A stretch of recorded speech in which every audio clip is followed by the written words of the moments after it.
Hi అండి, అందరికీ నమస్కారము. నేను ఈ సమ్మర్లో మా సార్ వాళ్ళ ఓల్డ్ స్టూడెంట్ వాళ్ళ రిలేటివ్ ఎవరిదో పెళ్ళి ఉందే కొంచెం అంటే మా గ్రామానికి ఒక 20 కిలోమీటర్ల దూరంలో ఉన్న అడవిలోకి వెళ్ళామండి. ఆదివాసుల ఇంట్లో పెళ్లి సందడి ఏ విధంగా ఉంటుందో చూద్దామని వెళ్ళానండి. నాకైతే చాలా వెరైటీ అనిపించింది, చాలా ఆశ్చర్యం కలిగిందండి. ఆ విషయాలన్నీ మీతో పంచుకోవాలనుకుంటున్నాను, అందుకే చెప్తున్నానండి మీకు. వీళ్ళ పెళ్ళి అనేది చాలా చూసారండి. వాళ్ళందరూ పెళ్ళికి వచ్చిన వాళ్ళు అంటండి, చుట్టాలంట అండి. ఆదివాసుల పెళ్లి మండపము. ఇక్కడ డబ్బాలు కనబడుతున్నాయి చూడండి, ఇవన్నీ కూడా అదంట లందా అంట అండి. ఆ లందా అంటే అదే తాగేదేనంట అండి. అది తాగితే మత్తు వస్తుందట, లందా. అయితే దీన్ని బియ్యం పిండితోటి చేసి బాగా పులియబెడతారంట అండి. ఒక వారం దాకా ఆ డబ్బాలలో పోసి పులిసిన తర్వాత దాన్ని తాగుతారట. అన్నీ మొత్తం కూడా లందానండి. ఇవన్నీ పెళ్ళికి వచ్చిన వాళ్ళు పోస్తారంట అండి. పెళ్ళికి వచ్చిన వాళ్ళు ఆ డబ్బాలలో కాకుండా ఇట్లా కుండలలో కూడా పెడతారండి. ఇట్లా కుండలలో పోసి ఒక వారం రోజులు అట్నే ఉంచుతారండి అంట. ఆ పిండిలో వాటర్ పోసి అది బాగా పులిసిన తర్వాత తీసి తాగుతారట అండి. మరి అది మత్తు వస్తుందట. మరి నాకైతే తెలియదు. నాకైతే చాలా ఆశ్చర్యం వేసింది. అసలు ఈ లందన్ చూడడం కూడా ఫస్ట్ టైము నేను. చూడండి, అన్ని కుండలలో ఎక్కడ చూసినా అదే ఉందండి. ఎవరి ఇంట్లో చూసినా అదే ఉందండి. ఇక్కడ కరెంట్స్ కూడా ఉండదండి. వీళ్ళ దగ్గర కరెంట్ ఉండదు, మొత్తం కూడా సోలార్ సిస్టమేనండి. అంటే వీళ్ళు ఎక్కువగా కరెంటు బయటే ఉంటారు. చూడండి, మొత్తం కూడా పెద్ద పెద్ద మొత్తం చీకటే ఉంటుంది. పెద్ద గుమ్మిలు అవన్నీ ఒడ్లు దాచుకునేటి అంట, గుమ్ములు. నాకైతే చాలా ఇంట్రెస్టింగ్ అనిపించింది, చాలా కొత్తగా అనిపించిందండి. ఇవన్నీ కట్న కానుకలండి అండి. పెళ్ళికి తెచ్చారంట కండ్ల. ప్రతి ఒక్కరు కూడా వచ్చిన వాళ్ళందరూ తీసుకొస్తారంట అండి. అంటే బియ్యము, ఇప్పసార, ఈత కళ్ళు, మామూలుగా తాటికళ్ళు, ఇవన్నీ కూడా తీసుకొని వస్తారట అండి పెళ్ళికి. కానుకలంట అండి ఇవి. అయితే ఇవన్నీ తీసుకొచ్చి మరి అందరికీ పోస్తారట, వాళ్ళు తాగుతారట, ఇక బాగా ఎంజాయ్ చేస్తారట అంటే ఇవి తాగి ఆ పెళ్లి రోజు. వీళ్ళ పెళ్ళి కూడా చాలా వెరైటీ. అంటే ముహూర్తాలు ఉండవు, ఏముండవంట అండి.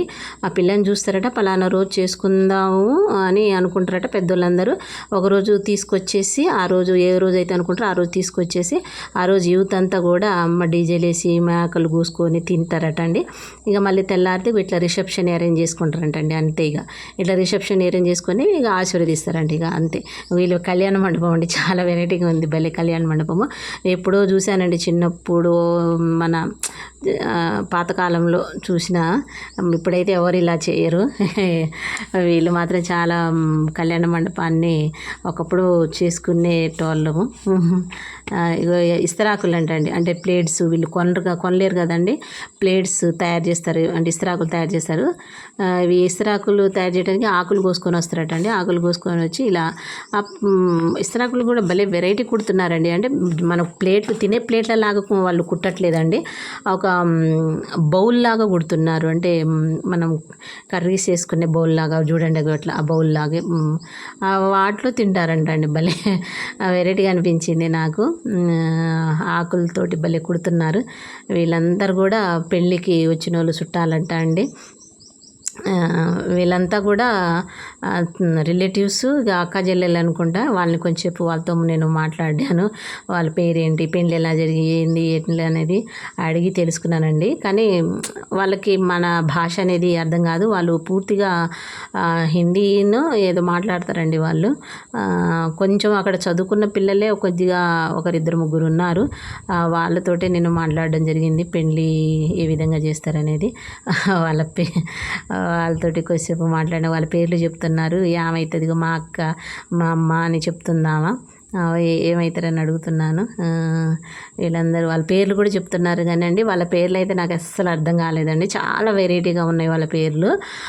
నాకైతే అసలు అర్థం కూడా కాలేదు, గుర్తు కూడా లేదు ప్రజెంట్ అయితే. అంత వెరైటీగా ఉన్నాయి వాళ్ళ పేర్లు. ఇంకా వాళ్ళతో కొద్దిసేపు ముచ్చటించేసి మళ్ళీ ఇక కళ్యాణ మండపం వెళ్ళానండి. ఇక వీళ్ళకి ఇక అయ్యగారు అనేవాళ్ళు ఏముండదు, కట్న కానుకలు ఏముండవు. ఇక వాళ్ళు తెచ్చిన కానుకలు ఏవైతే ఉన్నాయో వాటితోటే వాళ్ళే తినేసి వాళ్ళే అందరికి పోసేసి పెళ్ళి చేసే ఇంటికి ఖర్చు లేకుండా చేస్తారండి. ఎందుకంటే అంతమందికి భోజనం పెట్టాలన్నా అట్లా కానుకలు తెస్తారండి వాళ్ళు. అట్లా కానుకలు తెసి వాళ్ళు ప్రతి ఒక్కరు బియ్యం తెస్తారట అండి. బియ్యము వాళ్ళ దగ్గర ఉన్న వస్తువులు ఏమైతే ఉన్నాయో అన్నీ తీసుకొస్తారంట అండి పెళ్ళికి. అసలు నిజంగా ఒక పెళ్లి ఇంట్లో ఎంత ఖర్చు ఉంటుందో మనకు తెలుసు అండి. కానీ ఇక్కడ వీళ్ళ ఖర్చు వచ్చిన వాళ్ళే భరిస్తారండి. అంతే, మొత్తం వాళ్ళే తీసుకొచ్చి వాళ్ళే తాపించి వాళ్ళే తిని వెళ్తారట అండి. నాకైతే చాలా బాగా నచ్చింది. అందరూ కూడా ప్రతి ఒక్కరు కూడా దాని నిండా తీసుకురావడం, బియ్యం తీసుకురావడము అన్నీ కూడా అసలు నాకు చాలా బాగా అనిపించింది. కట్నాలు ఇప్పుడు మనకు కూడా అలా ఉండేది బాగుండేది, ఖర్చు లేకుండా హాయిగా. నాకు అదే అనిపించిందండి. ఒక లక్షలు లక్షలు ఖర్చులు పెట్టి పెళ్ళిళ్ళు చేస్తున్నారు మన దగ్గర.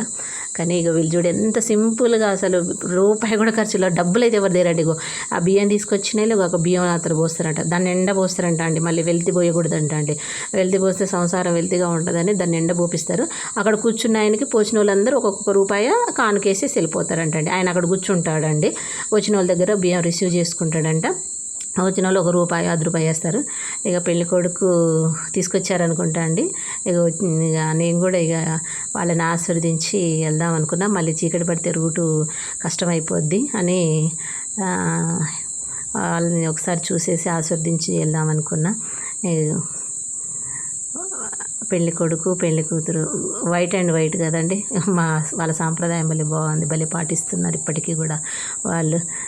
పెళ్లి కొడుకు పెళ్లి కూతురు వైట్ అండ్ వైట్. పెళ్లి కొడుకు అయితే ఫుల్గా తాగున్నాడండి, మీరు అబ్జర్వ్ చేసి ఉంటే ఊగుతున్నాడు. నేను ఎందుకంటే వాళ్ళందరూ తీసుకుంటారు, చిన్న పిల్లలతో సహా అందరూ తాగుతారట అక్కడ. కాబట్టి వాళ్ళని నేను అడిగాను, పెళ్ళి ఎప్పుడు జరిగింది, ఇప్పుడు ఏంటి అనేది. ఇప్పుడు ఇవాళ రిసెప్షన్ అంట అండి. పెళ్ళి రాత్రే జరిగిందంట. వాళ్ళుగా రాత్రి ఏం లేదు, పెళ్ళి అంటే ఏం లేదు, అందరినీ పెద్దల ముంగట తాళిగట్టిచ్చేసి ఎంజాయ్ చేసి ఇంకా నైట్ అంతా డ్యాన్స్లు వేస్తారట. ఇక తెల్లారి ఇట్లా రిసెప్షన్ చేసుకుంటారట. ఇవాళ కూడా మొత్తం మళ్ళీ ఇదే సెక్షన్ ఉంటుంది, ఇక తాగుడు సెక్షన్. ఇక ఇలా ఉంటుందంటే ఆ పెళ్ళికి వచ్చిన వాళ్ళే ఖర్చు అంతా కూడా అసలు ఎంత అంటే బంధుత్వం ఇక్కడ ఎంత. కొన్ని కిలోమీటర్లు నడిచి వస్తారండి పెళ్ళికి అయితే. ఒక 10-20 కిలోమీటర్లు నడిచి వచ్చేసి పెళ్ళికి ఆ కానుకలు కూడా మోసుకొని వస్తారు. ఎందుకంటే వాళ్ళకి ఏ వెహికల్ రూట్ ఉండదండి, అడవిలో పడి రావాలి. ఇక వర్షాకాలం వస్తే ఇక ఆ రూట్ కూడా బంద్ అయిద్దండి. చాలా 10-15-20 కిలోమీటర్లు నడిచి వచ్చి మోసుకొని వచ్చి ఆ కానుకలు ఇవ్వడం అనేది నాకైతే చాలా ఆశ్చర్యం కలిగించిందండి. ఇలాంటి సాంప్రదాయం, ఇలాంటి పద్ధతి మనకు కూడా ఉంటే బాగుంది అనిపించింది. ఎందుకంటే మనకు కూడా అలా అందరూ ఖర్చు లేకుండా ఉంటుంది. ఎందుకంటే అందరు షేర్ చేసుకోవడం వల్ల ఇక్కడ బంధుత్వం అనేది నాకు బాగా నచ్చిందండి. వాళ్ళకి కష్టం కలగకుండా పెళ్ళి అనేది ఇక్కడ జరిగిపోతుంది. వీళ్ళ ఆదివాసుల సాంప్రదాయము చాలా బాగుంది. ఆదివాసుల ఇంట్లో పెళ్ళి అనేది నేను నిజంగా చూడడం ఫస్ట్ టైము. వీళ్ళు చాలా మంచిగా చేసుకుంటున్నారండి. థ్యాంక్ యూ అండి మీ అందరికీ కూడా. ఈ పెళ్ళి అయితే నాకు చాలా బాగా నచ్చిందండి.